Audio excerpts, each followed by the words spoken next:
It is no secret that injuries are common in jiu-jitsu. I mean, I consider myself lucky in that 10 years of jiu-jitsu training, I've only had one major injury that was a result of just jiu-jitsu and not MMA. That being said, that injury was a catastrophic knee injury that required surgery and cadaver grafts and repairs to multiple components of my knee. If you walk onto any jiu-jitsu mat in the world and say, raise your hand if you've ever had a jiu-jitsu injury, almost all of the hands will go up. You'll get your bumps and bruises and pulled muscles, but the injuries I'm talking about today are those that you can't train through, things that take you off the mat for a few weeks or more. Having just come back from one such injury myself, and having come back previously from a devastating arm break from an MMA fight that required 4 corrective surgeries, I think I know what you need to do to get back on the mat as fast as possible.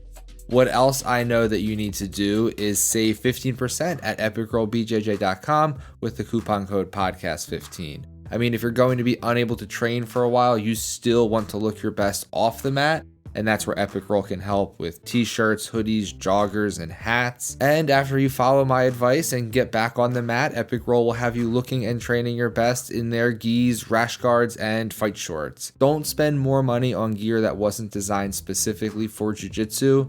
Epic Roll is made by grapplers for grapplers. Follow them on Instagram at epicrollbjj and use the code podcast15 at epicrollbjj.com to get 15% off your order. epicrollbjj.com, coupon code podcast15. Let's heal now and get back to it. I'm going to give you the usual disclaimer in this type of video. I'm not a doctor. I know I'm the smartest guy you know, but not a doctor. I'm giving you information I have been given in the course of my own recoveries from injury, but I'm not giving you medical advice, and you should always listen to your actual doctors instead of some guy on the internet. Lawsuit avoided. Obviously, we'd prefer to never get injured. It will happen though, but it seems logical that we should take every step possible to avoid getting injured in the first place. I am doing a video that just needs editing, and it will be out soon, that shows you some of what I do to improve my mobility. Things like mobility training, stretching, strength training, cardio, these are all things that can help prevent injury. They won't make you bulletproof, and you should be cautious of anyone who says they will, but they can help you for sure. If you're more flexible, it will take more unexpected force to pull a muscle. If your cardio is improved, you won't fatigue as quickly when rolling, so you won't make silly mistakes or half-hearted movements that can cause you to hurt yourself. If you have stronger muscles, they can better support joints and help prevent injury there. If you can work these things into your weekly schedule, they can definitely help you avoid the doctor. In the event that you are forced to take time off due to injury, you should approach your recovery seriously. Too many people are passive participants in their own recovery. They have surgery, sit around and wait for the injury to heal, then go back to training when the doctor says they can. Treat recovery like a fight camp and approach it with that same mentality. Instead of working towards a world championship, you are working back towards health. Don't just sit around and wait for your body to be healed. Do everything you can to help your body get back to where it needs to be in order to train again. You have to have the mentality that you are working towards healing, not just watching it happen.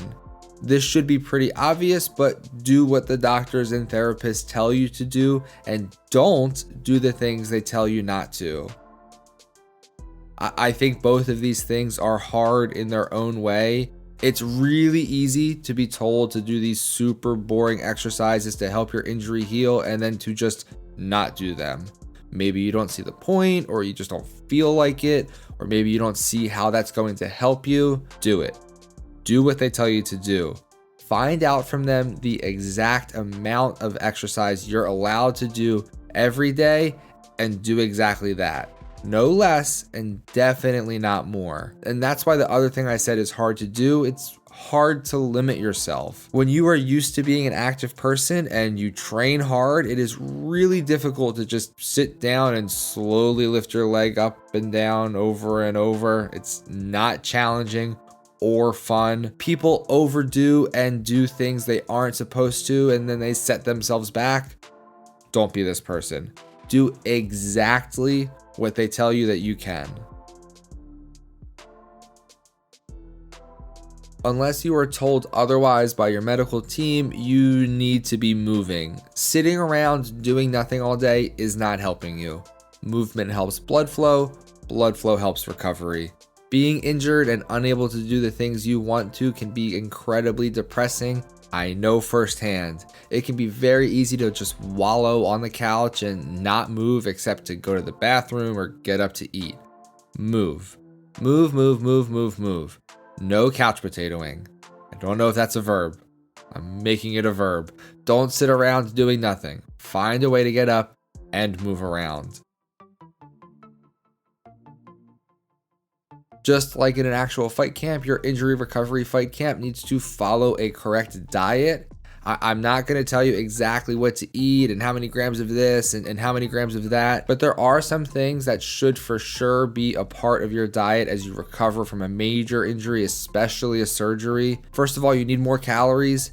Everything I've read says 15 to 20 calories per pound of body weight while recovering. This may put you into a caloric surplus, which you might not be used to in a weight-restricted sport like jiu-jitsu. You might put a few pounds on. It's not the end of the world. Protein is very important since it helps repair damaged tissue. Vitamin C helps with the production of collagen that also rebuilds tissue. Omega-3 fats like salmon and walnuts help with the fight against inflammation. Calcium-rich foods and vitamin D for bone health, and the vitamin D will help your body absorb the calcium. Again, I'm not here to tell you exactly what to eat, but these are foods and nutrients that will help you heal. Also, we could include hydration under this category. There aren't many things that are improved by being in a state of dehydration, and injury recovery is one of them. Make sure you're getting enough water in each day, and if it makes you have to pee more, well, then that's helping with the move around tip I gave you a few minutes ago, since you'll have to get up and at least go pee more often. It is incredibly important to avoid infection, especially after surgery. Those 4 surgeries I had to have to heal my arm when it was broken in that fight were mainly due to infection.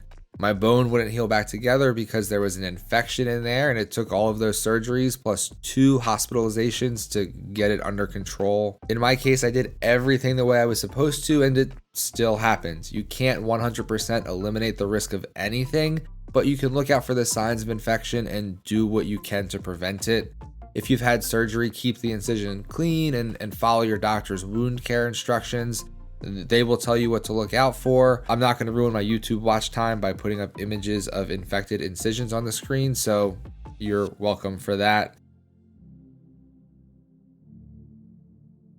I was hoping to have a really cool section about hyperbaric oxygen therapy and how if you can get access to a hyperbaric chamber and can do some futuristic stuff, you can speed up your recovery. But unfortunately, the studies I found show that the efficacy of hyperbaric oxygen therapy is low at best. So we're going to have to keep at it the old-fashioned way and following the things I just laid out for you. But once you are healed, try to think about what happened and how it could happen again.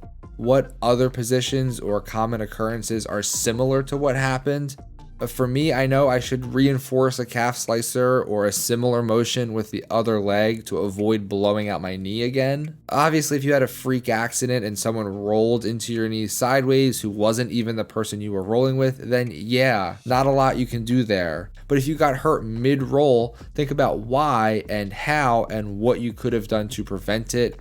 How can you apply those preventative measures to other positions? Self-awareness and reflection is a valuable tool, and not just in jiu-jitsu. I hope this video helps you. I hope you never need it. I hope you never get hurt a day in your life, but the statistics and odds say that you will. Maybe save this video just in case and send it to your friends so it can help them too. Like I said, that mobility video is coming in the next few days. There's a few more videos over here that you can watch. I think there's one up here too. So please check those out. Thanks again for watching, and I will see you next time.